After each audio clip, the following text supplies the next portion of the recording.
soconaya waxaan dhegeysanaya kitaabka maskaxda qoraaga David uu qoray kadibna wuxuu ku sheegay in qofka hadduu qof la kulmo iyada xaalad jirto yani tusaale kale wuxuu yidhi qofka hadduu la kulmo qof kale isagoo jawigu udgoon yahay qofka uu la kulmaya amba cadar ha nasanaado amba meeshaas qof cadar aduu jawigu udgoon yahay de qofkaas uu jeclaanaya hadduu jawigu qarmuun uu qofka la kulmo markii ugu horeysay kulmaan ay tahayna qofku yara karahaya hadda isagoo intuu danaan wax kale dhex marin weeyaan soo ka wuxuu yidhi qofka hadduu la kulmo isagoo sharaab yani shaah diiran amba waxaad jeceshay gacantaad ku haysid haddaad qofka la kulmatid qofkaas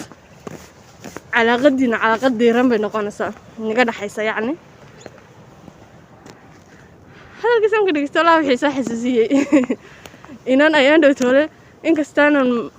qisadeeda wada dhegeysan laakiin Facebook in yaro lasoo dhigan arkayay ay ka sheekeynaysay nin markii ugu horeysay la kulantay yani qorqor may lahayd mise qordheer bay ninka ku sheegaysay magaciisa ay la kulantay wixii cajabiyey uu ahaa cadarkiisa iyo maxay tiri abaabka sidii iga furamay tiri